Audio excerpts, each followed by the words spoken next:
Welcome to episode number 46 of Talking Mopars. On today's show, I'm going to be sharing an interview that I did. For the first time ever, I was on the other side of the mic. So without further ado, if you are a Mopar enthusiast, then you are in the right place. Don't go anywhere. You're tuned into the best Mopar enthusiast-driven podcast on planet Earth. And I'm your host, Chris Albrecht, better known as the Mopar Hunter, and this is Talking Mopars.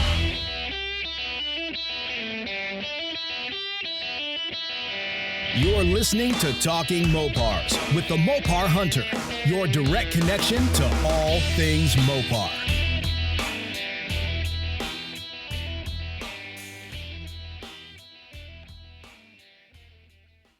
Welcome back, my friends. It's good to have you back. If you haven't heard of the Musclecar Place, it's one of the biggest and longest running muscle car related podcasts in the world. Rob Kibbe is the host, and he was gracious enough to have me on for episode number 440, so I thought I'd share my interview with you and give my comments at the end. So let's get this show on the road.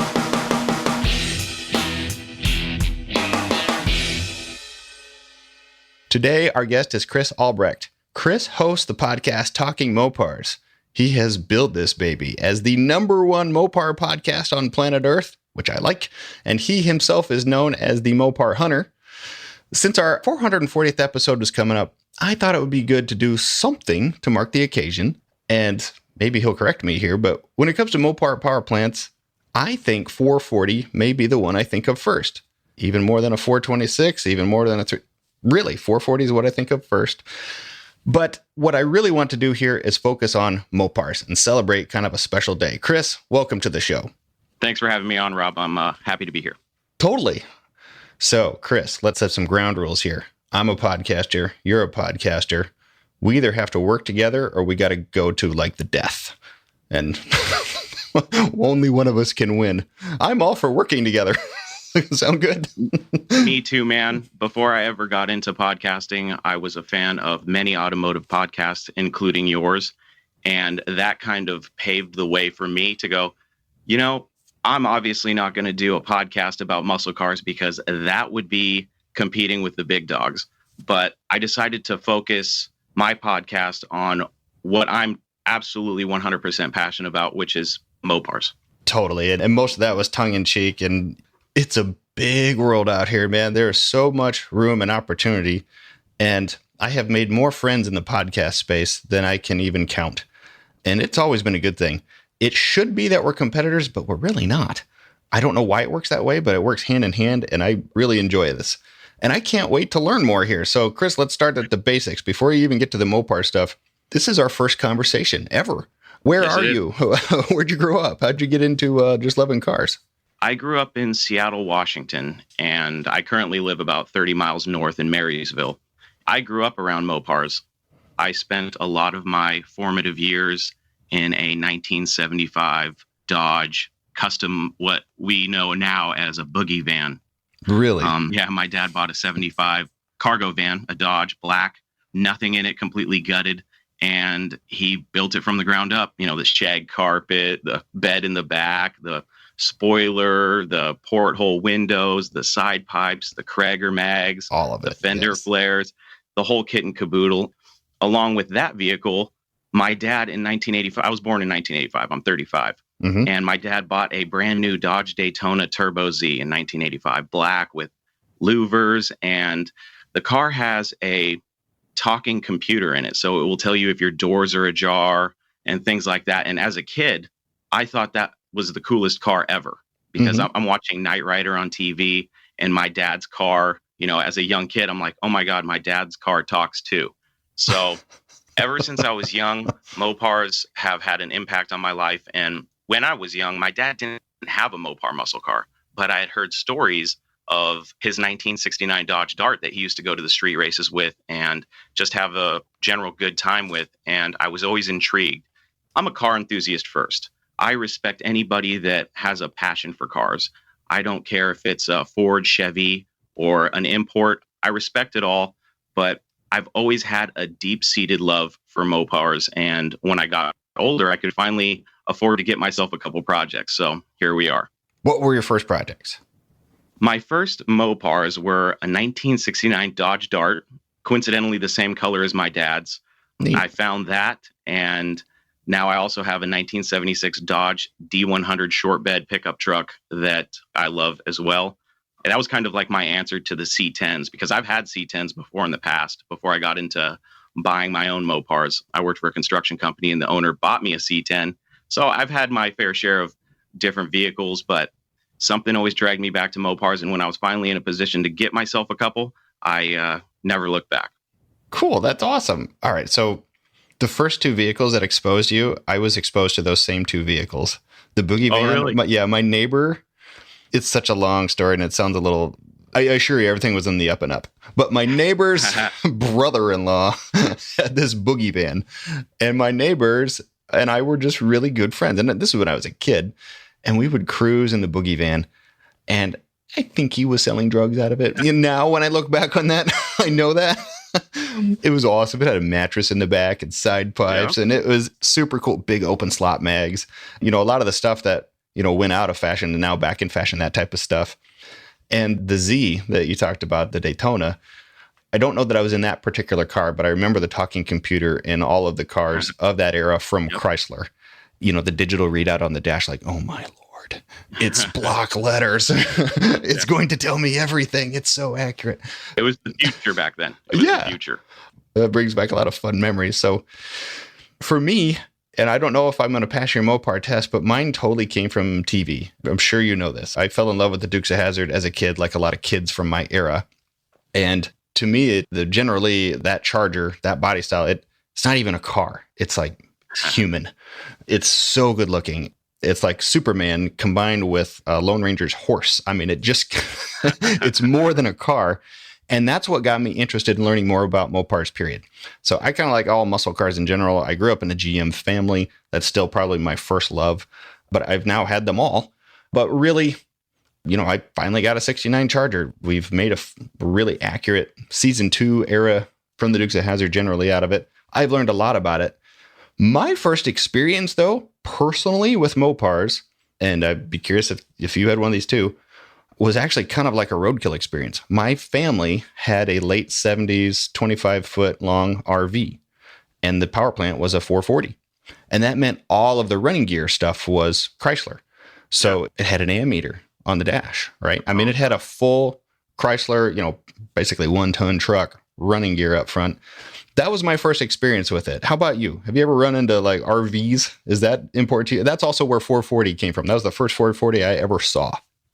My dad never owned a Dodge RV, but they're so prevalent when it comes to getting those big blocks or even, 360s and whatnot. You can get those in RVs. And now I see so many old Mopar powered RVs that are basically free with the complete drivetrains that, I know that a lot of people are taking advantage of that. And that's what I would suggest. If, you have an old Mopar and you're looking for an engine and a drivetrain and you need one, go scour your local classifieds, and chances are you're going to find a very reasonably priced old RV, maybe even free, tow to your house and gut it and take all the powertrain out of it and use it for your Mopar. Our show writer, Scott Stapp, he bought his dream car. That was a car he was chasing for a long time. I think it was a neighbor's 69 Charger. He got a 440 for it out of an RV.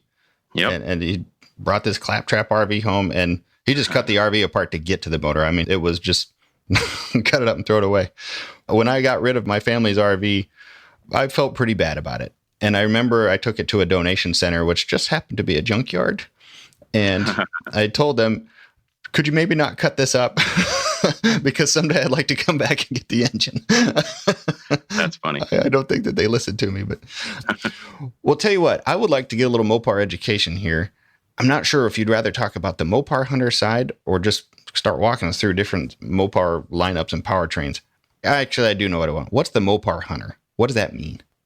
So as a kid, going back to my childhood, I spent a lot of my free time looking at classified ads from Auto Trader, Old Car Trader, Deals on Wheels, any publication that I could get my hands on that had classifieds. Back when they were still black and white, and when you were done reading them, you'd have black ink on your fingers. I have always been a car guy that I just loved looking at cars for sale. I don't know what it was. My dad and I used to go to car dealerships, classic car dealerships, and just look around. And I was always so fascinated with it. In 2015, I had gotten a tip that at my local pick and pull, there was an old Dodge. And, that's all the description I got. And being curious, I went and looked at it, and I was on social media at the time as well. And I remember posting about it, and I tagged it Mopar Hunter. None of my friends are Mopar guys as much as I am. None of my real close personal friends. And I wanted to talk to more Mopar people. So I thought, Facebook is so big and social media is so huge that why don't I start a Facebook page and share the finds that I find, whether it be out in the real world or on Craigslist. I am a huge fan of, I spend way too much time on Craigslist, I'll be honest. Every week, multiple times a day, I'm checking Craigslist ads. I've got notifications on so many different sites that sell cars that, my phone's constantly flooded. But I started sharing all these cars that I was finding on Craigslist that I thought were interesting. There's no rhyme or reason to what I did. It was mostly like, oh, this one's cheap or this one's really cool, but I'm not in the market to buy any of them. So I just post what I think is interesting or conversational. Mm-hmm. And with Facebook, it's interesting to watch how these pages grow and how many people share the content. And it started growing. It grew to 100 people, 500 people, 1,000, and then so on and so forth. And we're at 36,000 people. And it just amazes me that so many people are like me and just want to look at cars for sale and just, chat about them. That's what developed into the podcast, because I was like, I'm not a real talkative guy. I was never really too social with the Mopar Hunter. I kind of was just like the guy behind the name. And I finally got to the point where I was like, you know what? I want to talk to people. I want to tell them how I feel about Mopars, and maybe they'll listen, maybe they won't. So the idea of starting a podcast developed because, like I said, I had been listening to so many other podcasts and I enjoy them so much. I love podcasts. I'm a garbage truck driver by day and a Mopar hunter by night is what I like to say. So that's awesome. That's how Talking Mopars got started. Great job answering both questions in one fell swoop. And on the podcast side, listen specifically to what Chris said and what all of his motivations are. Chris, podcasting at first is really fun, and then it can become a grind, right? I mean, you know this. Even though you enjoy what you're doing, like, oh, dang, I got to get a show out this week. And all the prep that goes into making that 35 or 40 minute show is a lot more than 35 or 40 minutes. So it's worth doing for the right reasons. What Chris is describing are the right reasons. I'm sure you've gotten people who have asked you for help about starting a show or a podcast or a network or whatever. I have too. I used to try to help people out a little more than I do now. And I finally got to the point where there's a good enough set of resources online that they can get what they need. But I also made sure to only encourage those that I thought they had the right motivations. And I cautioned them, this is going to be hard. Here are some of the pitfalls that are going to come into this. If you check all these boxes of passion, go for it. If not, do something else. There are plenty of other things that you can do with that passion. Absolutely. But maybe not this one. Okay, so that's so terrific. I'm so glad you shared that. By the way, when I was prepping for this interview, I went out and hunted through your stuff. I did the social media stalk like we all do. And yes. And I got sidetracked on your Facebook page. The 68 Charger for $39,000 that you posted that's now in Boston, but was in California. That's got me intrigued. I like it. Yeah. Yeah. Every once in a while you hit on something really good. And I get excited when I find the special cars. And I'm like, oh man, people are going to go nuts over this. Personally, I gravitate towards the project cars. I love and respect any fully restored Mopar or Survivor quality car, but there's something about this ratty muscle car movement that really intrigues me. And I think that Roadkill definitely brought it to the forefront. But even before Roadkill, there was social media influencers that were showing off these ratty Mopars. And for me, it's nice because you hear a lot of talk of, oh, these guys want Barrett Jackson prices, or, Mopars are priced out of the blue collar checkbook.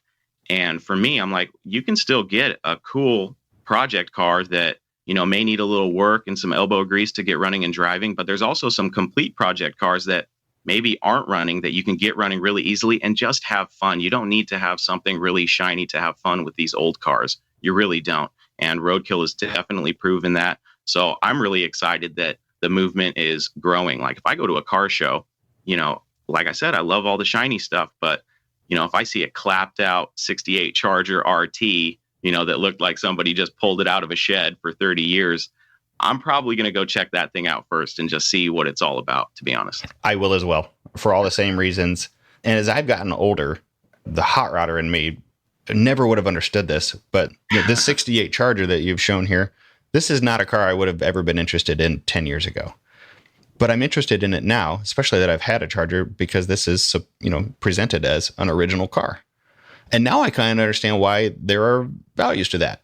I may not want to own this car, but I sure would like to go through it and understand, like, oh, this is why this goes here. This is why this one doesn't go here. Okay, I get it. That to me is so interesting. But since this is episode 440 of the Musclecar Place, I would like a little bit of education. And this is stuff I just don't know. On our sister show, the Kibbe and Friends show, my co-host, Justin Corndog Cornett, I know he could give me this lesson, but I've never asked him. What is the history of the 440? Here's why I ask. When I was a kid, read all the magazines and they'd say like wedge. And I would remember reading wedge, cool. I don't know what that means, but cool. So what is the history of maybe Chrysler big blocks in general leading up to the creation of the 440? Before I answer that question as best as I can, I would like to preface it by saying that I've never claimed to be a Mopar expert. And the funny thing about what I do is that I get a lot of people asking me questions that, frankly, I don't know the answer to. Part of the fun of being a Mopar guy is that there's so much to learn and so much to absorb and consume as far as the history of Mopars that you could get really lost in all the little tidbits of information. And I mean, if you talk fender tags with somebody who doesn't know what a fender tag is, you're going to confuse them right off the bat. But going back to your question, if you think about a Hemi cylinder head, you have hemispherical combustion chambers. The wedge head of the wedge motors that you're talking about have wedge-shaped cylinder heads, or combustion chambers, rather. Is that what that means? Oh, okay. Yeah. Never knew. Yeah, and big blocks, I mean, if you go back to pre-440 big blocks, you have the 413, the engines that were pre-Hemi and all that stuff. Mm-hmm. But with 440s, you find a lot of the early cars, the max wedge cars. That's something that I'm starting to learn more about, because my knowledge of Mopars really started with the big start of the muscle car era. And I would say 1968 is when things really took off for Chrysler as far as getting into the whole movement of muscle cars and really marketing towards the youth enthusiast market. Sure. But, I mean, when you talk about a 440, if you talk to any Mopar guy, I think the 440 is the flagship engine for Mopars. Everybody knows the Hemi, but not everybody can have a second gen Hemi, which is the 426. Mm-hmm. So I think when you're a blue collar guy like myself, getting a big block, you're going to be aiming for the 440 at first, to be honest. But the history with 440s is mid 60s. Chrysler came out with the 440, and many iterations of it have happened throughout the years. You got the 440 6 barrel and 6 packs. And I really think that a 446 pack could compete with a Hemi. There's a lot of debate going on with the different cars that have 426 Hemis versus, 446 packs or 6 barrels, of which ones are faster. Mm-hmm. And I'm a huge fan of 446 packs. You said 413, and I really am a rookie on this stuff. So, for example, my Charger has a 383. My understanding is that's called a B, letter B block. A 440 is a similar configuration, but the deck is taller, and I think that's called RB for raised block. And the only reason I know this is because I bought the wrong parts once.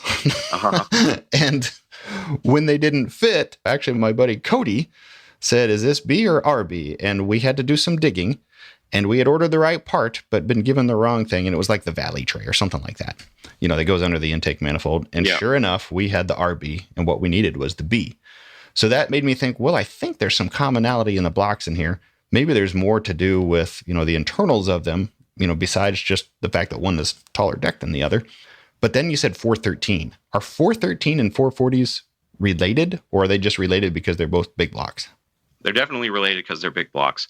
The 413 was, now I being a Mopar guy, if you're in the world of Mopar, if you say the wrong thing, even if it's by accident, if you call a 440 6-pack, 6-barrel or vice versa, because one is for Plymouth and one is for Dodge. Dodge is 6-pack, Plymouth is 6-barrel. If you flip-flop those, or even in colors, if you call a Plymouth that is FC7, which is in violet, if you call that plum crazy, the Mopar guys will go nuts and eat you alive. So I'm sure I'll get plenty of messages from all my friends. But the 413s are big blocks, and I believe they are RBs. Like I said, my knowledge for the earlier stuff, I'm still learning with that kind of stuff. But definitely what you're saying about getting things confused, and that's going back to, how much there is to learn with Mopars. I can't explain how much little differences and just specifications with Mopar stuff is just, if you go down that rabbit hole, good luck. That's all I have to say about that. I don't know if you've ever considered running for office. I think you should consider it. Honesty goes a long way in this country, Chris. Saying, I don't know, but I'll find out is a pretty damn good answer. I would never BS somebody. When I get questions, I am a great guy at pointing you in the right direction, to be honest with you. I have no problem doing that. And a lot of people just need to suck up their pride a little bit and just say, hey, I don't know. I see a lot. That's another thing about social media is you see people talking about things that they have no idea what they're talking about. It's the spread of false information, and I would hate to be a contributor to that. And that's not the message that I want to portray. What a great answer. Just across the board. No, I think that's awesome. And I'm learning Me too. the Mopar world about everything. Just my own car. I've had such a trip, just a great time learning how this charger works. And I will tell you, some of the learning has come with frustration. Let me give you some examples, Chris. Are you ready? Okay. Yes, sir. I got this 69 Charger, and it was exactly what I wanted. It was painted like a General Lee. It was a big block car, and I knew that it pretty much needed everything else. And not only to make it a General Lee, but just to make it kind of right. I ended up keeping the 383. The car is still orange, and everything else is different, which is great. That's just what I wanted to do. I put a 70 Charger rear end in it, actually from another B-body. I put a 70 K-member under the front, which I got from Mike Finnegan. It was already restored, ready to go. I knew there were slight differences in the front K-member, just the way the sway bar mounts. I did not know that the vent on the rear end for the factory brake line is in a slightly different position on a 70 than a 69. So when I overnighted the brake lines to get myself ready for the next event, and I went to go install the vent, and it was like 3 inches to the right, I remember saying a terrible word and then doing some homework, and sure enough, 70 is a different part than a 69. When it comes to the reverse electrical, switch, off the shifter versus, in the transmission for the backup lights, 68 and 69s are different. They just are. I have found all these little intricacies. There's so much that is the same, but the little differences will just kill you. And that has been fun to learn. And also the differences between manufacturing plants. Yeah. If it comes out of one plant, it's going to be this way. If it comes out of another plant, it's going to be this way. From the outside looking in, it's interesting to me that, you as a true fan of Mopar, you're still learning too. Because for me, I kind of assume all the Mopar guys seem to know this stuff. Like, yeah. I just don't. There are some guys that are encyclopedias, and I love talking to those guys. Because like I said, I learn every time I dig into something with Mopars, I learn something new. In fact, just our little talk about big block Mopars, I'm like, I'm going to have to do an episode on the history of big blocks. Because a lot of what I do on the podcast, as far as I have episodes called High Performance Heritage, and that's where I go into a person, place, or thing or event in Mopar history, and I just kind of take a closer look at it, just kind of as an education for myself and for my listeners. I think it's really important that when I do that, I provide accurate information. So I do a lot of research. Like you were saying earlier, with podcasting, I'm not an encyclopedia of Mopar by any means. So when I decide I want to do an episode, I have to dive deep into that subject just to make sure that my foundational knowledge is even correct. So you just taught me a couple things that I didn't know about the differences between 70s and 69s. I didn't know that. So that's on an 8 3/4 rear end. That's probably important too, for all I know. Yeah, definitely. Yeah.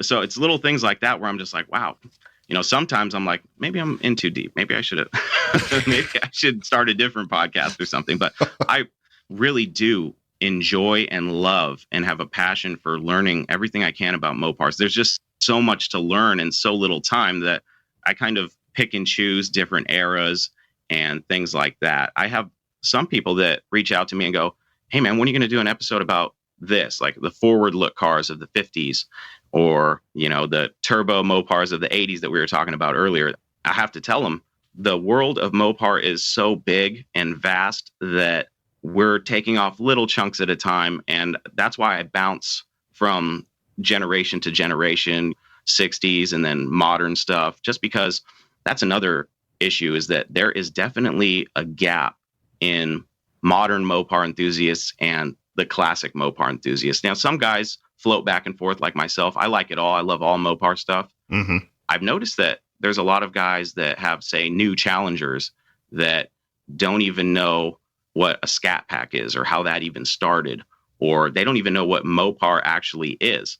So it's fun to me to think that maybe somebody who has a new Challenger finds my podcast and maybe learns a thing or two, and that encourages them to go, hey, that's pretty cool. I'm going to dig a little bit deeper and learn some more stuff, or continue listening to Chris, or just go on Podcastville and go find other car podcasts where they can just absorb as much knowledge as possible. So I really enjoy that part of podcasting.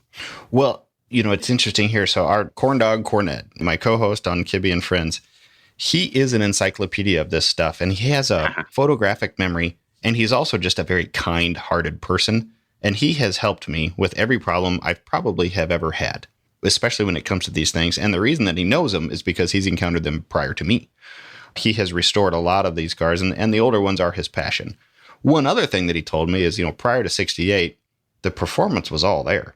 Chrysler just finally put the sex appeal around the bodies maybe in 68. Yeah. But they had been building fast cars for 15, 20 years.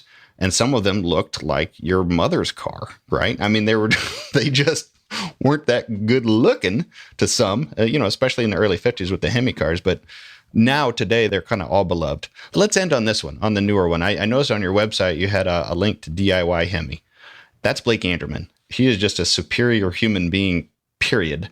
Are you working with Blake, or is Blake helping with good information? How has your crowd accepted modern Hemi swaps? Blake was early adopter on that. I think he was one of the first to start doing it really well. Tell me more. I will say this about Blake. When it comes to Mopar people, I've been blessed in the fact that I've met so many people through what I do that have become close friends that sometimes I have to step back and go, wow, this is more than just cars. I've built some really great friendships, and Blake is definitely one of those people. I love that guy. I think he's a great person. He's a family man. He's got a heck of a story. I know he's shared some of that on your podcast. He's been on your podcast twice, I believe. Yeah. He's been on my podcast once, and he's just a great guy. If I remember right, I reached out to him just because I was into the modern Hemi swaps and the old stuff. And before I even talked to him for the first time, I was consuming every piece of content that he had, because I bought myself a little modern Hemi, and I had planned to put it in my 76 D100. So I needed to absorb as much information as I could get my hands on. I reached out to Blake, and we started talking, and he is definitely leading the charge. And now you're seeing bigger manufacturers come out with the technology required to, even Mopar has kits to adapt the modern Mopar drivetrains into the classic Mopars, which I think is really cool. But Blake's a good friend, and we do work together, not on a monetary or anything like that basis, but he definitely helps me out with any questions I have. And if you're talking about an encyclopedia for swapping a modern Hemi into an old car, he's the guy. He's the first person I think of. And I'm not sure if there's a question I could ask him about that swap that he wouldn't be able to answer. Well, he's got that engineer mind, and there's nothing, he's not afraid to learn anything, and there's no ego involved. And he really was the first guy, because LS became pretty accepted, easily understood. Everybody could swap an LS, and that was way before you could buy, a factory harness from Holly or Ron Francis, or go down the list. It used to be you just had to take the factory harness apart and, strip it and do all that. Well, when it came to the Mopar side, it's a different configuration. there's a crap ton more stuff that you seem to have to know. He figured all that out. He has simplified it, and it's still a great way to go about it, right? I just watched one of his videos. Like, all right, here's the harness. We're going to take this, and this, and it's going to be super quick and easy. And he's right. DIY Hemi, we'll both plug that one because it's just so valuable. But I, too, am a fan of motor swaps. When it comes to my Charger, because I want it to be the TV hero car that it is, it's going to have that 383 in it no matter what. But it would not bother me at all if that 383 was a stroker and it was actually 496, but looked like a 383. I don't care. That's still cool. Yeah. I would enjoy that very much. Tell you what, I don't know the answer to this. Are we going to meet at the Moparty event? Is that going to happen or is that not going to happen? Man, I wanted to go out there so bad.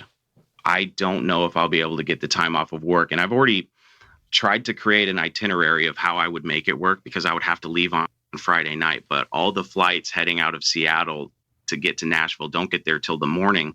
And I would have to leave on Saturday evening, basically. So I'm like, gosh, can I go out there? And I am so disappointed that a lot of our favorite events, some that I plan to go to this year for the first time ever, have been canceled because of this virus, which I don't even like talking about. But I think it needs to be mentioned that for everybody out there, it sucks. I get it. But, just put on that mask, wash your hands, do whatever we can. We need these car events back. I know there's a lot of people out there listening to this podcast that are probably missing all their favorite shows, all their local events. I know I'm jonesing to go to a car show. I've tried to figure out how I can get to Moparty because it is the first Moparty event.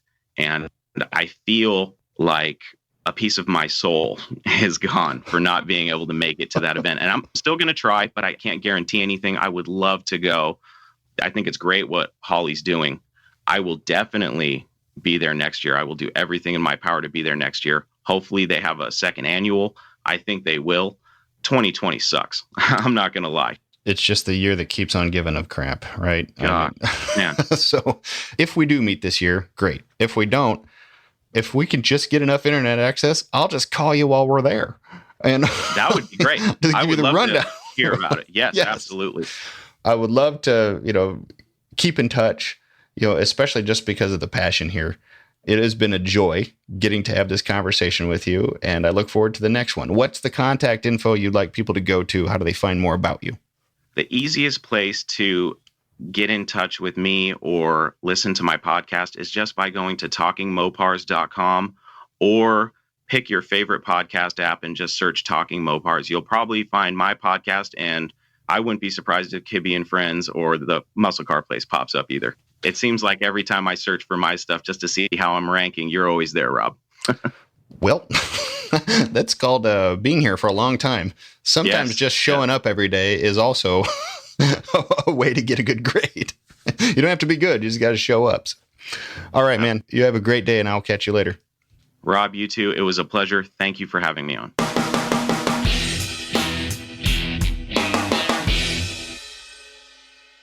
Thanks again to Rob Kibbe for having me on as a guest of the Musclecar Place, episode number 440. As an automotive podcaster, it was truly an honor to be recognized by one of the best, and I will forever be proud of the fact that I was interviewed on the Musclecar Place. Like I said in the interview, there's so much to learn in the world of Mopar, and I'm still learning new stuff every day, and that's what excites me. I love and truly enjoy diving deep into the subjects pertaining to Mopars, and I'm going to use Talking Mopars as a platform to share everything that I learn and what I already know with you.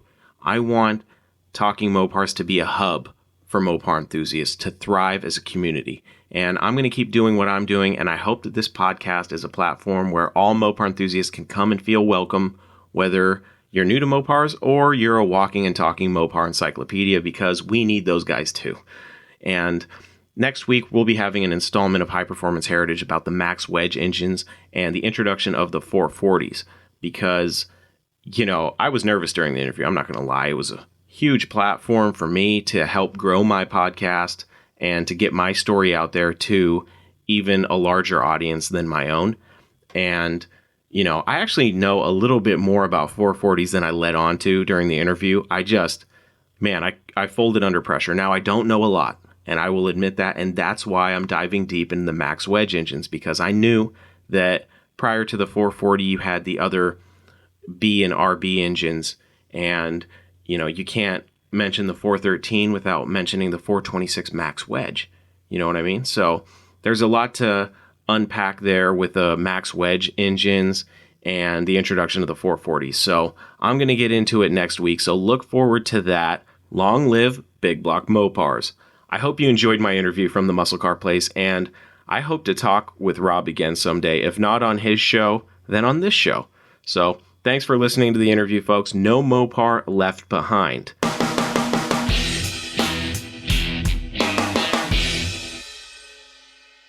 There you have it, folks. Another episode of Talking Mopars is in the books. For more information about this podcast or to listen and subscribe to the show, please visit TalkingMopars.com. And don't forget that you can send me your stories, questions, comments, complaints, suggestions, and everything else on your Mopar-addicted mind to Chris@TalkingMopars.com, or leave me a voice message on my voicemail box at 209-28-MOPAR to hear yourself on the show. Folks, we also now have merch in the Talking Mopars merch shop. You can purchase cool things like t-shirts, hoodies, stickers, mugs, and more. So if you want to help support this show and get some cool stuff at the same time, jump on over to TalkingMopars.com. Big thanks to Rob Kibbe once again for having me on the Musclecar Place. Be sure to go find that podcast, listen, and subscribe. Also, shout out to HemiPages.com. Be sure to take part in the Build Mopar project. If you have no idea what I'm talking about, go to HemiPages.com and learn more. The Build Mopar project is going to be awesome, and so far it is awesome. I'll give you a quick rundown right now. It's a community build where we've chosen the car, we've chosen the color, and right now we are in the middle of choosing the power adder. The car is going to be a 68 Dodge Dart Superstock Tribute car with a modern Mopar Hemi in it. And now we're going to decide if it's going to be an all-motor Hemi or if it's going to be turbocharged, pro-charged. We're getting crazy with this thing, okay? So go to HemiPages.com and learn more about the Build Mopar project. Also, shout out to my friends over at DIYHemi.com. Let's get these old Mopars outfitted with modern Hemis, and let's Hemi swap the world. That's it, my friends. Until we talk again, I am your host, Chris Albrecht, and that was Talking Mopars.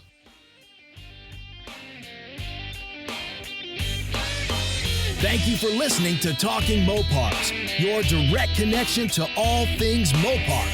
Until next time, remember, no Mopar left behind.